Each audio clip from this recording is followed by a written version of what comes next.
तपाईले जति कमाउनुस् न तपाईको खल्तीमा पैसै नअडिएपछि आएको चाहिँ तपाईँ दिनको 1 करोड कमाउनुस् तपाईले दिनको 1 करोड खर्च गर्यो भने त तपाईँ त जहाँको त्यही हुनुहुन्छ नि। द्वितीय विश्वयुद्ध पश्चात जापानको विकासको प्रमुख कारण थियो के भन्दा श्रम त आफ्नो ठाउँमा थियो त्यो पिढीले उग्र बचत गर्यो त्यो बचत गरेर उसले लगाओ। हामीहरूलाई रेडबुल खानुपर्छ यहाँ हामीलाई विदेशका ब्रान्डेड विस्की खानुपर्छ मैले कोदोको रक्सी बनाऊ यहाँ हाम्रो चाहिँ प्रविधि छ यहाँ भन्दाखेरि हामीलाई बनाउन दिएन मतलब उद्योगै दर्ता हुँदैन हामी कहाँ। तर हाम्रो चाहिँ ब्रान्डको छ्याङ चाहिँ कोरियामा बनेर यहाँ आउँछ र हामीलाई बेच्न दिन्छन् हामीलाई इम्पोर्ट गर्न दिन्छ हाम्रो सरकारले। जब तपाईँ हामीले मुलुकको पैसालाई मुलुकमा राख्ने हामीले कुनै योजनै बनाउँदैनौँ जमर्कै गर्दैनौँ भने हामी त सधैँ गरिब भइराख्यौँ त। तपाईँले दिनको खर्बौं रुपियाँ नेपालमा छिराउनुहोस् हामीसित त पैसा रहँदैन। नेपालको अर्थतन्त्र बलियो बनाउने के छ उपाय केही पनि छैन। हामीले कहाँ पैसा खर्च गर्छ हाम्रो ब्याङ्कले तपाईँलाई कहाँ फन्डिङ गर्छ भन्दाखेरि तपाईँलाई गाडीमा फन्डिङ गर्छ तपाईँलाई घर बनाउन फन्डिङ गर्छ अनुत्पादक र युवाहरूलाई पीडित र चाहिँ फ्रस्ट्रेट मात्रै गराइरहेछ। त्यसलाई कारण नीति भन्छौँ। हाम्रो देशको नीति के छ भन्दा नेपाललाई बढी से बढी गरिब बनाइदिने। हाम्रो गभर्नमेन्टको आय स्रोत के त भन्सारको तेलको भन्सार गाडीको भन्सार अनि तेल हामीले यहाँबाट आयात गरेका भन्सार पनि हाम्रो स्रोत हो र होइन नि। विदेशबाट रेमिटेन्स आउँछ कसरी आउँछ 2-3 लाख खर्च गरेर खाडी मुलुकमा जान्छन्। नर्मल मान्छेलाई त 2-3 लाख उठाउनै 1 वर्ष लाग्छ। त्यसपछि उसले जति कमाउँछ कति दुःख गरेछ बिचाराले त्यहाँ आफ्नो घर परिवार छोराछोरी स्वास्नी सब छोडेर उता गर्दैछ। त्यो पठाइएको पैसाको सदुपयोग हुँदैन। त्यो पठाइएको जुन पैसा छ त्यसको राष्ट्रदेखि लिएर परिवार समेतले सदुपयोग गर्दैन। यदि श्रीमान विदेश छ भने श्रीमती छोराछोरी लिएर चाहिँ तपाईँको राजधानी छिर्यो अनि त्यसपछि कामधाम ठप कुनै उत्पादकमूलक काममा छैन छोराछोरी पढाउनु छ भन्यो दौड्यो त्यहाँबाट उधारोमा खायो लोग्नेको पैसा तिर्यो। यो त एउटा पक्ष छ। त्यसपछि अरू रमाइला गर्ने अब चाहिँ अरूसित हिँड्ने डुल्ने परिवार विखण्डन हुने बिचल्ली पार्ने त्यो पाटो अर्को छ त्यतातिर नजाउँ हामी। कथम कदाचित उसले कमाएर ल्यायो भने पनि उसले पहिला काम के गर्छ उसले घर बनाउँछ मोटरसाइकल किन्छ। प्राथमिकता कहाँ छ जन्मिन्छ श्वास लिन्छ नि हुर्किन्छ पढ्छ खान्छ दिशा पिसाब गर्छ मैथुन गर्छ प्रजनन गर्छ मर्छ। यो त सामान्य जीवन सामान्य लक्ष्य बिना पनि यो चलिरहेछ। हजुर यसलाई त नीति भन्न मिलेन। विशिष्ट जीवन उसले जियो भने ऊ ध्यान साधनाद्वारा बुद्धत्व प्राप्त गर्यो भने कर्म गरेर उसले महान कर्म गरेर ज्ञान बाँड्यो भने तपाईँको त्यो एन्टिनाले त्यो विचारहरू समातेर चाहिँ तपाईँले काम गर्न सक्नुहुन्छ। एकदम यो मेरो कडा अनुभव छ यसमा।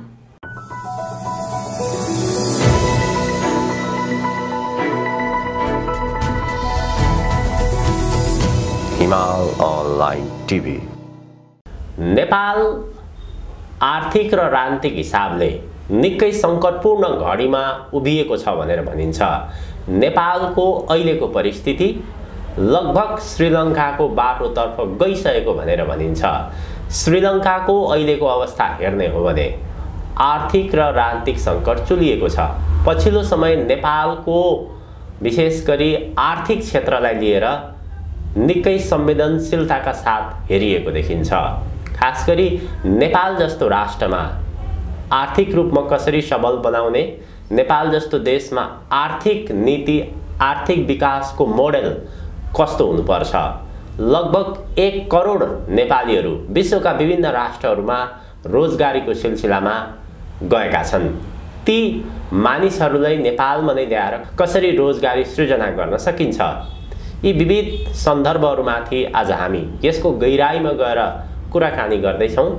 एकजना सफल व्यवसायी, ओशोका शिष्य, समाजसेवी तथागत स्वामीसँग कुराकानी गर्दैछौँ। यसपटक उहाँ रूपन्देही क्षेत्र नम्बर 3 बाट संसदको चुनाव पनि लड्दै हुनुहुन्छ। स्वामीजी स्वागत छ यहाँलाई। धन्यवाद। यसपटक यहाँले रूपन्देही क्षेत्र नम्बर 3 बाट चुनाव लड्ने घोषणा पनि गर्नुभएको छ। त्यही ढङ्गले अगाडि पनि बढिरहनु भएको देखिन्छ। चुनाव लड्ने त एउटा विषय भयो, देशमा धेरै समस्याहरू छन्। त्यो मध्येको एउटा समस्याको विषयमा आज हामी कुराकानी गर्छौँ, अर्थतन्त्र। जुन देशको अर्थतन्त्र बलियो हुँदैन त्यो देश अगाडि लाग्ने सम्भावना नै भएन। नेपालको सन्दर्भमा चाहिँ अर्थतन्त्रको विकास किन हुन सकेन? नेपाल जस्तो भूगोल भएको देशमा कस्तो प्रकारको अर्थतन्त्र हुनुपर्छ? अर्थतन्त्रको विकासको मोडेल कस्तो हुनुपर्छ?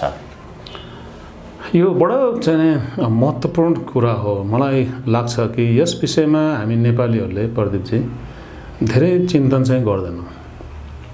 मैले केही दिन अघि पनि भनेको थिएँ कि चिन्तन गर्नु चाहिँ पर्छ हैन। जस्तो तपाईँको एउटा लक्ष्य हुनु पर्यो। तपाईँ लक्ष्य लिएर हिँड्नुहुन्छ भने तपाईँले यात्रा गरिराख्नु भएको छ। यदि तपाईँ लक्ष्यहीन हुनुहुन्छ भने तपाईँ भौँतारी राख्नु भएको छ। यात्रा त गर्दै हुनुहुन्छ तर त्यसलाई यात्रा भनिँदैन, त्यसलाई भौँतारी रहेको भनिन्छ। लक्ष्य छ भने त्यो यात्रा एउटा निर्दिष्ट दिशातिर हामी बढिरहेछौँ। हाम्रो देश चाहिँ भौँतारी रहेको छ। हाम्रो देशको कुनै लक्ष्य छैन।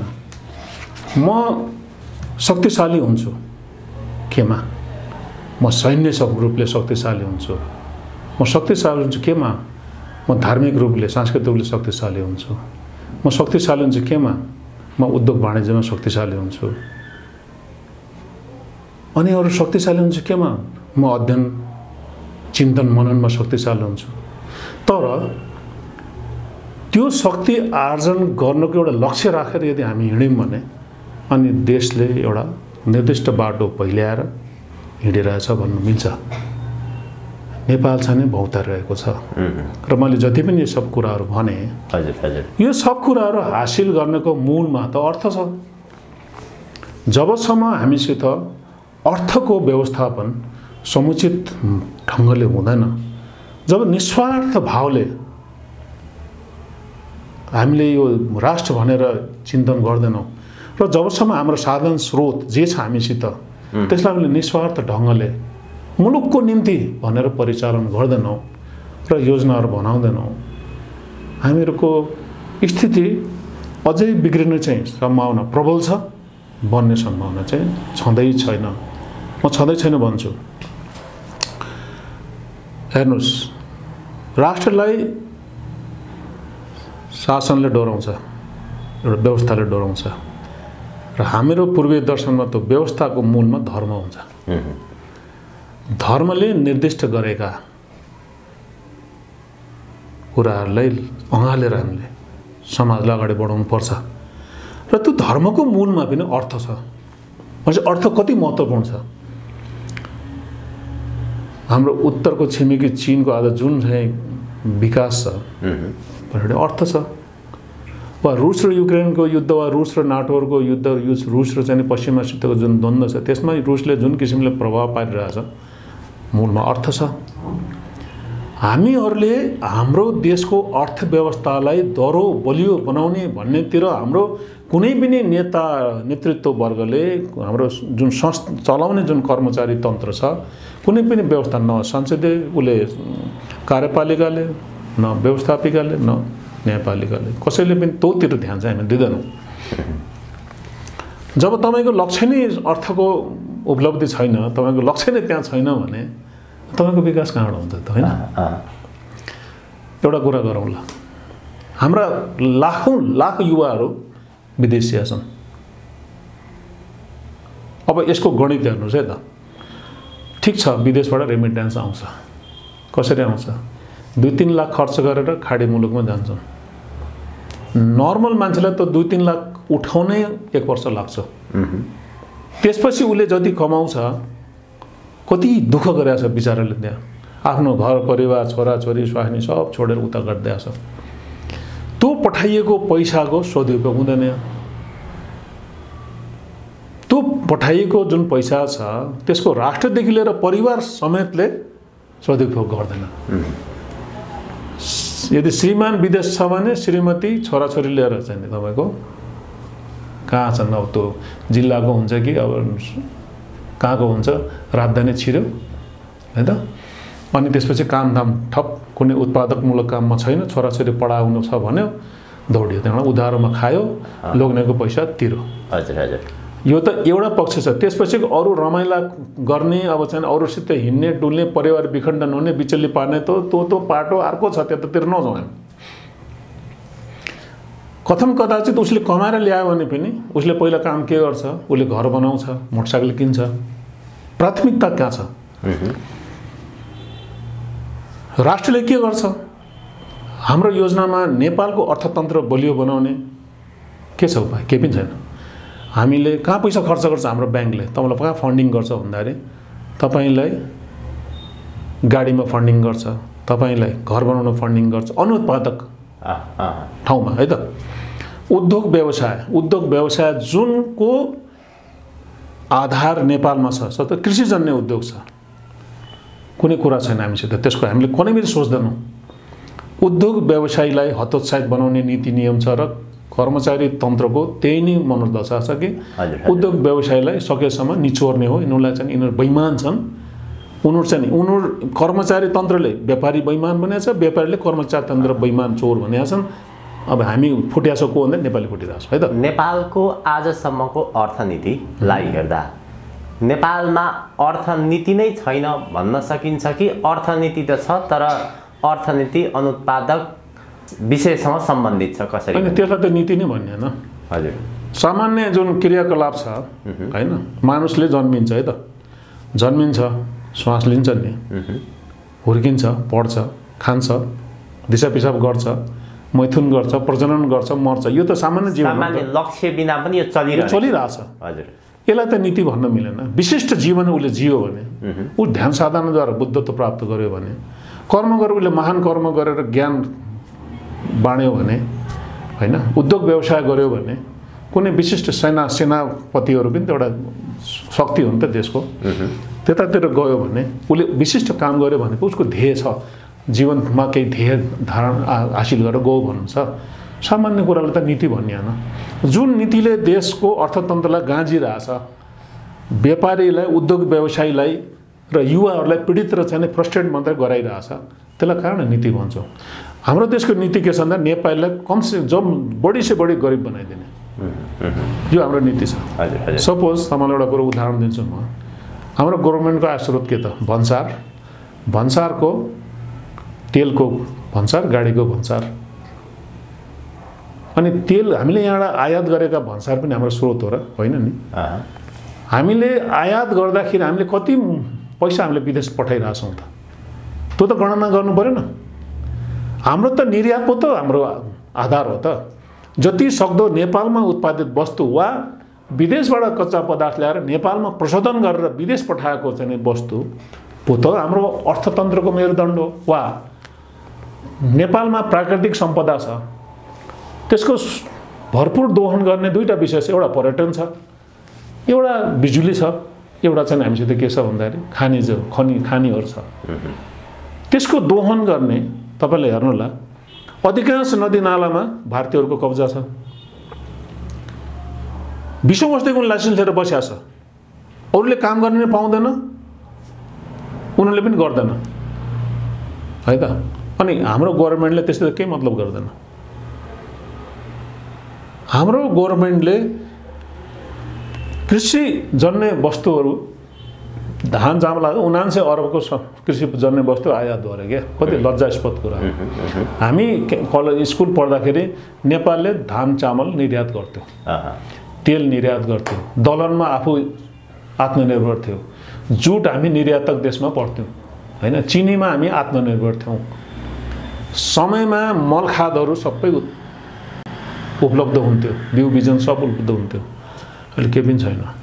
किनकि यो देशको बारेमा चिन्तन गर्ने, यो देशको मङ्गल गर्ने, यो देशको उत्थान गर्नेतिर हाम्रो कुनै पनि नेतृत्व वर्गको, चाहे त्यो जुनसुकै बाटोमा होस्, म व्यापारीलाई नै यसमा ल्याउँछु, कसैले पनि चिन्तन गर्दैन। राजनीतिकको कुरा गरौँ, कर्मचारी तन्त्रको कुरा छोडौँ, व्यापारीको पनि कसरी हुन्छ पैसा कमाउने।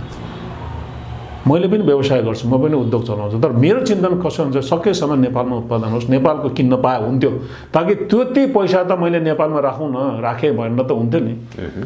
म अलिकति बढी भएर नि म बढेर भए पनि लिइदिइहाल्छु।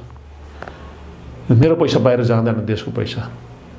म सकेसम्म रोजगार नेपालमा सिर्जना होस्, मेरो क्षेत्रमा सिर्जना होस् होइन, विदेशी पुँजीहरू नआओस्, विदेशी मान्छे नछिरुन्, भन्नेतिर मेरो चिन्तन हुन्छ भने म त एउटा सानो पार्ट न हो समाजको। तर समग्रमा जसले राष्ट्रलाई हाँकिरहेछन्, जसले राष्ट्रलाई लैरहेछन्, उनीहरूले देशको आर्थिक विकास कसरी हुन्छ भनेर चिन्तन गर्नुपर्छ कि पर्दैन? पर्छ। तर दुर्भाग्यले के छ भन्दा उनीहरूले पश्चिमाहरूको रणनीति लिएर इम्प्लिफाई गर्छन्। यहाँ उनीहरूको अनुसारको कर प्रणाली छ, उनीहरूको अनुसारको उद्योग व्यवस्थाको प्रणाली छ, उनीहरूको अनुसारको नियम नीति छ। त्यो हुँदाखेरि नेपालको अर्थतन्त्रको विकास कसरी हुन्छ? मैले बारम्बार बोलिरहेको छु। चीनले किन फड्को मारेछ, कोरियाले किन फड्को मार्यो, जापानले किन फड्को, इभन तपाईँले यहाँ थाइल्यान्ड हेर्नु न कति विकसित छ भन्दाखेरि उनीहरूको ठाउँमा उद्योग व्यवसाय भनेको सरकारको ज्वाइँहरू हो। हाम्रो देशमा चाहिँ नै उद्योग व्यवसाय भनेको सरकारको ससुरा हो। बिग्रेको ज्वाइँलाई सरकारले नखरा के अरे ससुराले नखरा सहनुपर्छ नि, त्यो हाम्रो सरकार ज्वाइँ हो। उद्योग व्यवसायहरू चाहिँ ससुराहरू, अनि उनीहरूको नखरा हामी सहिरहेको छ। उनले धम्की दिएर हुन्छ कि पेलेर हुन्छ कि उहाँ अरबौँ अरब रुपियाँ ठुल्ठुला उद्योगपतिहरूलाई छोडिदिन्छ गभर्मेन्टले। 200-400, 500, 2-4 लाखकोलाई उद्योग व्यवसायीलाई हतोत्साहित गराएर थर्काएर चाहिँ नै यहाँ परेशान गरेर राखेको छ। हाम्रो कर प्रणालीदेखि लिएर हाम्रो चाहिँ उद्योग दर्तादेखि लिएर उद्योग सञ्चालन बिक्री वितरण कतै पनि केही पनि कुनै पनि एङ्गलबाट गभर्मेन्टले गरेछ र सरकारको उपस्थिति भने भानै हुँदैन। कहाँ यो छ भन्ने हुन्छ, किन गरिएछ भन्ने चाहिँ हुन्छ। यो मेरो मात्रै सबै व्यवसायको पीडा हो है त। जबसम्म मैले मेरो देश भनेर म आफ्नो छातीमा राख्दैन, यो मेरो देशका भविष्य हुन्, यिनीहरू निर्माता हुन् देशको भन्ने ठान्दैन भनेको उद्योग वाणिज्य जसले व्यवसाय गरिरहेछ उनीहरूलाई, त्यस्तै कृषि भने जे पनि जहाँबाट हाम्रो अर्थको चाहिँ स्रोत छ त्यो सबैमा हामीले जब सम्मानित दृष्टिले हेर्दैनौँ। मैले हिजो एउटा सानो लेख लेखिरहेको थिएँ कि भिभिआइपी भनेको को हो, भिआइपी भनेको को हो, आइपी भनेको को हो, इम्पोर्टेन्ट पर्सन को हो, कृषकहरू, उद्योगी व्यवसायीहरू, शिक्षकहरू, विद्वानहरू यो देशका भिभिआइपी हुन्, विशिष्ट व्यक्तिहरू हुन् जसले यो देशको लागि यस्तो विकट परिस्थितिमा पनि यो मुलुकमा केही गर्नुपर्छ भनेर उद्योग व्यवसाय गरिरहेछन्। बाहिर गएर चाहिँ दुःख गरेर नेपालमा प्रविधि भित्राइरहेछन्, नयाँ नयाँ चाहिँ कुरा गर्न खोजिरहेछन्, तर त्यो व्यक्तिको चाहिँ प्रयास हो। ठुल्ठुला औद्योगिक घरानाहरूले अरबौँको कर तिर्दैन, छुट गरिदिन्छ, करोडौँ करोड रुपियाँ उनीहरूको मिना हुन्छ। काठमाडौँमा किनिएका, काठमाडौँमा भएका वा सम्पत्ति कायदीहरूको समुचित छानबिन गर्ने हो भने मलाई लाग्छ 90% चाहिँ कालो धनबाट आछ। उनको स्रोतै छैन। तर यो यस्तो माकुरो जालोमा नेपाल छ, सबैलाई मिलिकन त्यसलाई गरिदिन्छ। तपाईँको हातमा शक्ति चाहिँ हुनु पर्यो, सबै कुरा हुन्छ। यहाँ शक्ति छैन भने तपाईँको जुत्ता खियाइराख्नुहोस्, नङ्ग्रा खियाइराख्नुहोस्, रोइराख्नुहोस् है त। अरू देशको विकासको गति हेरेर, अरू देशको विकासको चाहिँ मोडल हेरेर पनि त हामीले केही त हामीले सिक्न सक्छौँ त है त। एउटा सामान्य उदाहरण दिन्छु। राणाकालमा बाटो थिएन है त। तपाईँको उसबाट हेटौँडाबाट काठमाडौँमा रोपवेज खोलाएर भने त माल त ढुवानी गरिरहेको थियो त, पुऱ्याइरहेको थियो त। बिजुली एसियामै पहिलोचोटि बिजुली निकाल्यो त नेपालले होइन। आज सुरुङमार सुरुमा छ, हेटौँडाबाट चाहिँ उता तराई झर्ने सुरुङमार पनि त बनाएको छ नेपालले। नेपालमा हरेक कुरा एउटा 1990 सालको महाभूइँचालोमा आफ्नै स्रोत साधनले नेपालले पुरै सर ठाडेर बस्यो, एक पैसा कोहीबाट लिएन होइन। बडे बडे देशलाई, बेलायत जस्तो देशलाई, कोरिया जस्तो देशलाई नेपालले सहयोग गर्थ्यो। तर के छ भन्दाखेरि अहिले आएर हामीले त्यति पनि त थाम्न सकिरहेको छैनौँ। र प्रत्येक दिन हेर्नु न विश्व कहाँ पुगेछ, कहाँ पुगेछ। हामीले हेरेको नेपाल त यो त चाहिँ के सन्दर्भ अरूको गाउँ पनि स्थितिमा छैनौँ हामीहरू। न हामीसित विज्ञान प्रविधि छ, न हाम्रो केही विकासका केही मोडेलहरू सांस्कृतिक केही पनि छैन। छ के त भन्दाखेरि विदेशी एजेन्टहरू, विदेशी दलालहरू आफ्नो परिवार विदेश राखेछन्, आफू चाहिँ नेपालमा बसिया छन्। जबसम्म सत्ता पाउँछन्, जबसम्म शक्ति पाउँछ यहाँ छन्, अर्को दिन रिटायर, अर्को दिन तपाईँको आर्मीकादेखि लिएर निजामतीदेखि लिएर नेतादेखि सबै विदेश जान्छ। भनेपछि नेपालको अर्थतन्त्रको विषयमा हामीले कुराकानी गरिरहँदाखेरि नेपालमा कुनै पनि त्यस्तो अर्थनीति छैन। नेपालको अर्थनीति नेपालको जगसँग जोडिएको छैन। खालि एउटा बाहिरबाट आएको चाहिँ अर्थनीतिलाई उनीहरूले कार्यान्वयन मात्र गरिदिरहेछन्, हो त्यति मात्र हो। जुनले नेपाललाई गरिबभन्दा गरिब बनाइराख्छ वा गरिबीको स्थितिमा राखिराख्छ, गरिबी बनाइरहन्छ र सधैँ यसले परनिर्भर बनाइरहन्छ। हजुर हजुर। हामीहरू निर्यातक देशबाट आयातक देशमा छौँ है त। आयात भएपछि तपाईँले जति कमाउनुहोस् न, तपाईँको खल्तीमा पैसै नअडिएपछि आएको चाहिँ तपाईँ दिनको 1 करोड कमाउनुहोस्, तपाईँले दिनको 1 करोडै खर्च गऱ्यो भने त तपाईँ त जहाँको त्यही हुनुहुन्छ नि, तपाईँको विकास भएन नि त। द्वितीय विश्वयुद्ध पश्चात जापानको विकासको प्रमुख कारण थियो के भन्दा श्रम त आफ्नो ठाउँमा थियो, त्यो पिँढीले उग्र बचत गर्यो, त्यो बचत गरेर उसले लगाओ। हामीहरूलाई रेडबुल खानुपर्छ यहाँ भाइ, हामीलाई विदेशका ब्रान्डेड विस्की खानुपर्छ, ब्रान्डेड लुगा लगाउनुपर्छ। नेपालमा हामीले मैले कोदोको रक्सी बनाउँ, यहाँ हाम्रो चाहिँ प्रविधि छ यहाँ भन्दाखेरि हामीलाई बनाउन दिएन, मतलब उद्योगै दर्ता हुँदैन हामी कहाँ। तर हाम्रो चाहिँ ब्रान्डको छ्याङ चाहिँ कोरियामा बनेर यहाँ आउँछ र हामीलाई बेच्न दिन्छन्, हामीलाई इम्पोर्ट गर्न दिन्छ हाम्रो सरकारले, र छ्याङ भनेर हामी विदेशी चाहिँ कोरियामा बनेको केनको छ्याङ खान्छौँ। यो हाम्रो दुर्दशा छ क्या। सरकारको नीति चाहिँ म यहीँको भएको, जस्तै यहाँले कोदोको रक्सीको कुराकानी गर्नुभयो अथवा छ्याङको कुराकानी गर्नुभयो, म यहीँ उत्पादन गरेर त्यसलाई नेपाली बजारमा लान्छु भन्दाखेरि पाइँदैन। नेपाली बजार मात्रै होइन, यो कोदोको रक्सी यदि राम्रो बनाउने हो भने हजुर विदेश पनि जान्छ। कमसेकम विदेशमा बस्ने नेपालीले त खान्छ। सरकारले चाहिँ कस्तोलाई प्रायोरिटी दिएको छ भने जसले विदेशी रक्सीहरू ल्याउँछ र त्यसलाई बिक्री गर्नको निमित्त होलसेल अथवा खुद्रा त्यस्तोलाई प्रायोरिटी दिन्छ। म सानो हुन्जेल स्कच विस्की पनि नेपालमा बनिरहेको थियो। एगान अल भन्ने एउटा भैरवमा महेन्द्र सुगर मिल्थ्यो, एगान अल भन्ने स्कच विस्की बन्थ्यो। स्कटिसै मान्छे आएर बनाउँथ्यो यहाँ है त। हरेक ठाउँमा यहाँ जावलाकल डिस्टिलेरीदेखि लिएर हरेक ठाउँमा चाहिँ यहाँ नेपाली रक्सी मात्रै पाइन्थ्यो। तर अहिले हेर्नुहोस् तपाईँको नेपाली रक्सी भन्नलाई छ, तर कुनै पनि मालिक नेपाली छैन यहाँ। जावलाकलको त उहाँहरू हुनुहुन्छ अझै, तर मलाई जहाँसम्म मेरो अरू जानकारी छ अरू नेपालीहरू चाहिँ सायद कमै छन्। विदेशी ब्रान्ड विदेशी रक्सी आइरहेछ यहाँ।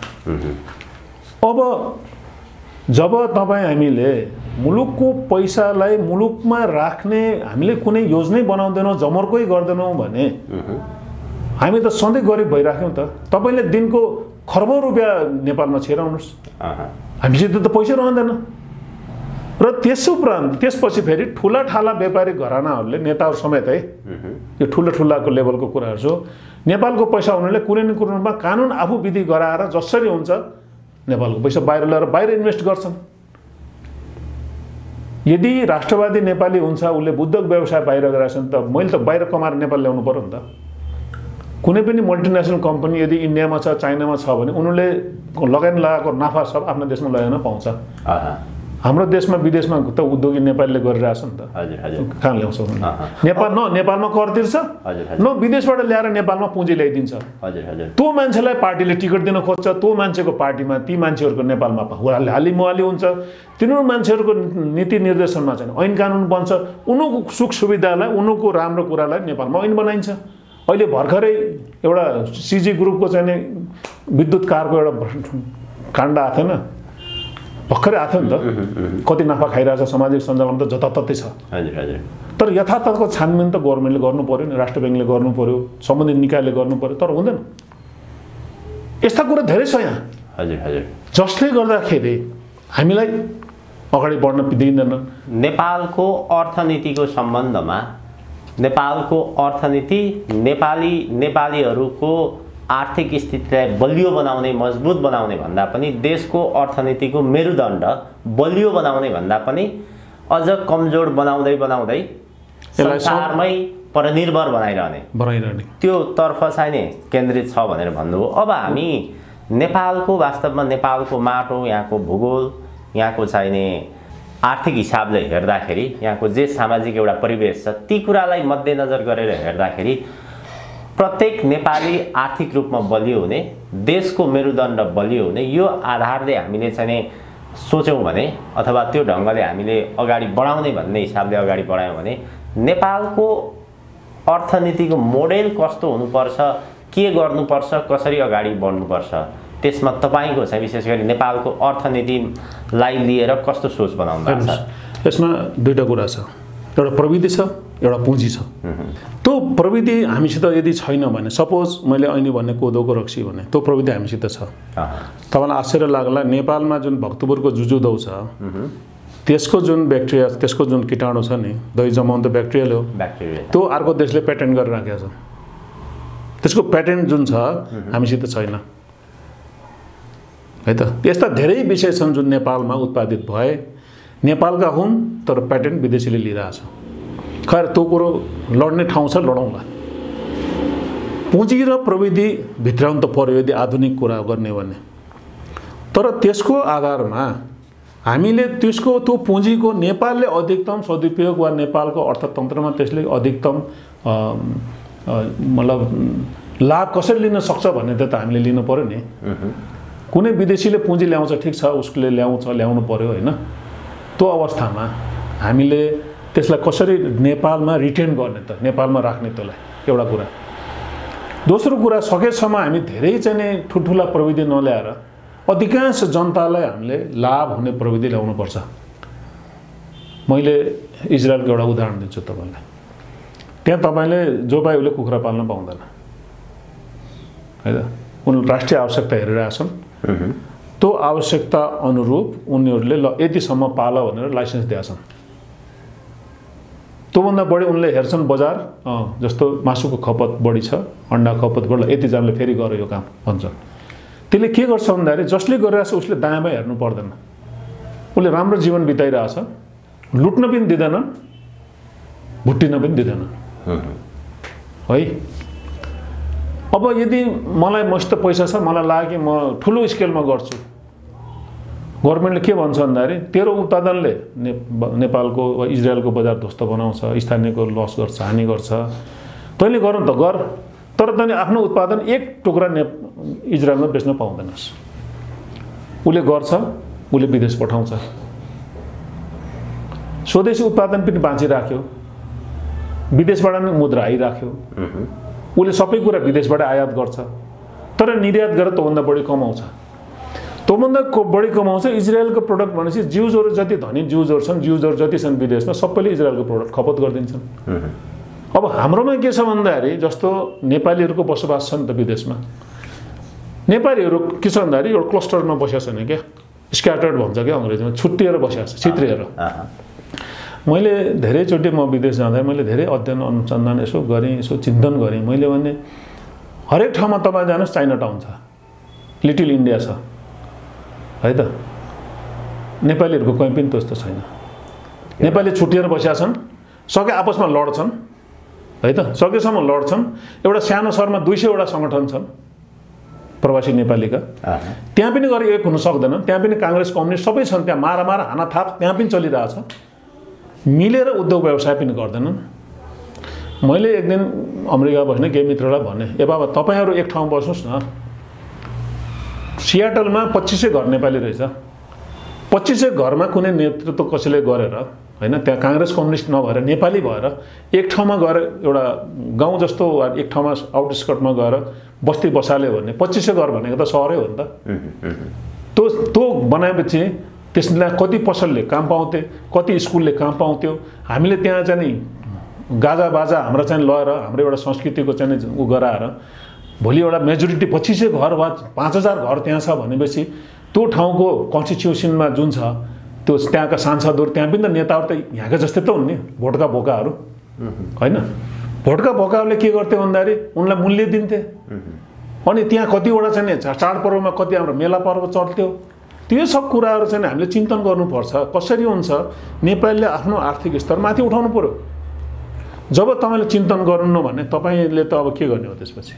अब मैले जागिर खाइनँ, मैले किन खाइनँ भन्दाखेरि मसित दुईवटा विकल्प थियो। मैले सोचेँ म त कति वर्षको थिएँ अरे, म त 22-23 वर्षको थिएँ। मैले या त आत्मा मार्नुपर्छ, मैले भ्रष्टाचार गर्नु पर्यो, या त मैले आत्मा रुवाउनुपर्छ, मेरा छोराछोरीलाई मैले भोकै राख्नु पर्यो।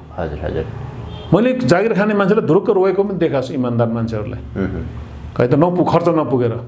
अनि मैले भने म चाहिँ जागिर खाँदैन, म व्यवसाय गर्छु जसरी हुन्छ। लामो कथा छ, सङ्घर्षका लामा कथा छन् होइन। आज यत्तिकै म यो स्थितिमा आएको छैन। त के छ भन्दाखेरि मैले यसरी टुङ्ग्याएँ प्रदीपजी कि जबसम्म हामीले चिन्तन गर्दैनौँ र हामीले एउटा लक्ष्य राख्दैनौँ कि राष्ट्रको समुचित विकासको निम्ति अर्थ चाहिँ नै मूल हो, त्यो अर्थलाई हामीले बढाउने व्यवसाय जसरी हुन्छ हामीले गर्नुपर्छ र अर्थ आर्जन गर्ने जति पनि साधन स्रोत व्यक्तिहरू छन् उनीहरूलाई हामीले सम्मान र चाहिँ प्रशय दिनुपर्छ, उनीहरूलाई हामीले जोगाउनुपर्छ, संरक्षण सम्वर्धन गर्नुपर्छ भन्ने भाव भयो भने अनि देश त बनिहाल्छ नि। यसको यहाँले जति पनि कुरा बताउनु भयो यसको निष्कर्षको लाइन भन्दाखेरि बढी प्रतिशतको आधारमा कुराकानी गर्दा चाहिँ नेपालीहरू स्वयं उनीहरूको सोच विचार चिन्तन नभएको कारणले गर्दाखेरि नेपालीहरू आर्थिक रूपमा परनिर्भर हुँदै गए कि या देशको अर्थनीति नेपालसँग माटोसँग सम्बन्धित नभएको कारणले गर्दाखेरि यसमा राज्य बढी दोषी, को बढी दोषी? राज्य बढी दोषी छ। अर्को कुरा मैले तपाईँलाई पहिला पनि कुरा भनेको छु, तपाईँलाई स्मृतिमा होला कि मैले द इकोनोमिक टाइम्समा हाम्रो कुनै व्यवसायको एउटा उक्ति पढाएको थिएँ, 77 सालको कुरा हो त। त्यो हङकङबाट द एसियन इकोनोमिक्स रिभ्यू भन्ने निस्किन्छ अहिले पनि। त्यहाँ उनीहरूले के भन्नु थियो why Nepalese are poor because we think more about politics than economics. हामी 5 जना बसौँ भने घरैको मान्छे बस्यो भने पनि घुमे फेरि पोलिटिक्समै कुरा गर्छौँ क्या हामी। जहाँ चाहिँ हाम्रो रोल चाहिँ नि प्रत्युत्पादक छ। हामीले राम्रो मान्छे नि चुन्दैनौँ, पार्टीले राम्रो मान्छे नि उठाउँदैन होइन, हामीले राम्रो मान्छे नि चुन्दैनौँ। अनि हामीले रोइलो के रुन्छौँ भन्दा राम्रो मान्छे छैन भन्छ, चुन्ने हामी नै हो है त। त्यसपछि उसले अर्थको विकास गर्ला गर्दैन हामी के सोच्दैनौँ कि राम्रो मान्छे चुन्नु पर्यो कि राम्रो मान्छे आफै बन्नु पर्यो। अर्को कुरा चिन्तन के हुनु पर्यो भन्दाखेरि मेरो परिवारको जायज तरिकाले मैले आर्थिक उन्नति कसरी गर्न सक्छु। भ्रष्टाचार गरेर यो देशलाई ऋण बोकाएर यो देशलाई ध्वस्त पारेर त त्यो त बाटो अब खाल्डोको बाटो छ गरिरहेछन्। मैले राम्रो तवरले यो देशमा उद्योग व्यवसाय गरेर कसरी यो देशको आर्थिक उन्नति म गर्न सक्छु र देशलाई बलियो बनाउन सक्छु भनेर वा 2टा टेबलमा बस्ने बित्तिकै वा 4 जना बस्ने बित्तिकै उद्योग वाणिज्यको हामीले कुरा गऱ्यौँ भने हाम्रो चिन्तन नै त्यही हुन्छ क्या प्रदीपजी। यदि तपाईँ साँझ बसेर रक्सीको कुरा गर्नु, केटाकेटीको कुरा गर्नु, भोगविलासको कुरा गर्नु, राजनीतिक कुरा गर्नु, जे गर्नुहुन्छ भोलि बिहान तपाईँको उठ्ने बेला दिमागमा त्यही चलिरहेको छ। तपाईँले अर्थको कुरा गर्नुहोस्, उद्योग व्यवसायको कुरा गर्नुहोस्, कृषि प्रविधिको कुरा गर्नुहोस् भने 5 जना कृषक बसेपछि उनले कृषि प्रविधिको कुरा गर्नु पर्यो, 5 जना विद्यार्थी हुँदा उनले आइटीका कुरा गर्नु पर्यो, साइन्सका कुरा गर्नु पर्यो, मतलब उनको विषयमा जुन छ त्यसमा छलफल गर्नु पर्यो। अनि चिन्तनको चौतारी जता छ हामीले अर्थको कुरा गऱ्यौँ भने हामी आर्थिक रूपले आइडिया आउँछ नि त। तपाईँसित एउटा आइडिया होला, भाइसित एउटा होला, मसित एउटा होला, उसित एउटा होला, सबैसित होला नि, त्यो आइडिया आउँछ। त चिन्तन हाम्रो कतापट्टि छ त जबसम्म हामीले अर्थको बारेमा चिन्तन गर्दैनौँ, कसरी हाम्रो औद्योगिक विकास हुन्छ, कसरी देशको जस्तो विकास हुन्छ चिन्तन गर्दैनौँ भने हुँदैन। म जब उडेर मेरो घरतिर जान्छु भैरवतिर, मलाई जब तल हेर्छु मैले यहाँ सिँचाइको साधन यसरी ल्याउनु पर्ने हो, नदीलाई यसरी बाँधेर यहाँबाट पानी त्यता पुर्याउनु, मेरो चिन्ता नै चलिरहेको। यहाँ चाहिँ हामीले चाहिँ ड्याम बनाउनुपर्छ, यहाँ चाहिँ बर्खातको पानी सङ्कलित गर्न पाइन्छ होला या मिल्छ होला, यसरी चाहिँ यो खेती यहाँ बनाउन सकिन्छ, डाँडालाई यसरी तासेर यहाँ चाहिँ गरामा गरा खेती गर्न सकिन्छ होला भन्ने मैले सोचिरहेको हुन्छु। मेरो विदेश गयो भने पनि मलाई डाह लागिरहेको हुन्छ यो कुरा यहाँ नेपालमा कसरी लागु हुन्छ त। कुनै पर्यटन क्षेत्र हेऱ्यो भने नेपालमा यस्तो पनि गर्न सकिन्छ। कतिपय कुरा मैले लिएर पनि आएको छु यहाँ, त चिन्तन गर्नुपर्दो रहेछ क्या। त्यो चिन्तन गऱ्यो भने निश्चय लक्ष्यमा पुगिन्छ। त सबैले मिले नेपाल त सबैको हो नि त, कर्मचारी पनि नेपाली हो, नेताहरू पनि नेपाली हो, उद्योग व्यवसाय नेपाली हो, सामान्य जनता पनि नेपाली हो। हामी सबैले हाम्रो देशको भलो कसरी हुन्छ भनेर सोच्यौँ भने त भइहाल्छ त भलो। कति ठुलो कुरा छ। पहिला त चिन्तनकै कुरो रहेछ, चिन्तन गर्नु पर्यो र चिन्तन गरिसकेपछि त्यसलाई कार्यान्वयनको पाटोमा उतार्नु पर्यो। चिन्तन एउटा शक्ति हो। हजुर हजुर। त्यो शक्तिलाई तपाईँले एउटा निर्दिष्ट दिशा दिनुहुन्छ नि त बुद्धि बन्छ। चित्त त चञ्चल हुन्छ नि, चित्त जब एक दिशातिर लाग्छ त बुद्धि लाग्छ क्या। बुद्धि लगाए भन्छ नि हामीले, चित्त लगाए कसैले भन्दैन नि। आज चित्त चाहिँ एकदम भड्किरहेको छ, चञ्चल छ, आज चित्त भन्छ। तर एक दिशातिर गयो त बुद्धि लाग्यो क्या। बुद्धि एक दिशातिर यात्रा गर्छ। अनि तपाईँको भित्रको त्यहाँबाट चाहिँ के हुन्छ भन्दाखेरि यो तपाईँले त्यो चिन्तन गरिराख्यो भने अस्तित्वले तपाईँलाई तपाईँको त्यो एन्टिनाले त्यो विचारहरू समातेर चाहिँ तपाईँले काम गर्न सक्नुहुन्छ। एकदम यो मेरो कडा अनुभव छ यसमा। तपाईँले त्यो विषयमा एकदम चिन्तन गरिराख्नु भने ठ्याक्क प्रकृतिले अस्तित्वले तपाईँलाई आइडिया दिन्छ ल यस्तो घर बनाएर। त्यो किनभने मानिस र प्रकृति एक अर्काको चाहिँ यो अस्तित्वमा यो भावहरू यो विचारहरू दौडै छ। एन्टिना हाम्रो कता फ्रिक्वेन्सी कता हाल्छौँ हामी के गर्छौँ भन्दा राजनीतिको फ्रिक्वेन्सी मिलाइरहेछौँ क्या। अनि हामीले सडै गलेका कुराहरू मात्रै आउँछ। पोलिटिक्स भनेको त डटी गेम हो नि त। हामीसित हामी इभन परिवारमा राजनीति चलाइरहेछौँ क्या। यदि म उद्योग व्यवसाय कृषि यस्तो कुराहरूको हामी वैज्ञानिक चाहिँ खोजहरू वा कसरी नेपाललाई विकसित गराउने भन्ने चिन्तन गरिरहेको शक्तिशाली गराउने चिन्तन गरिराख्नु ठ्याक्क आइडिया आउँछ। त्यो तरिका हो। हस्, आजको यो महत्त्वपूर्ण समय र विचारको लागि अत्यन्त आभारी छु। धन्यवाद।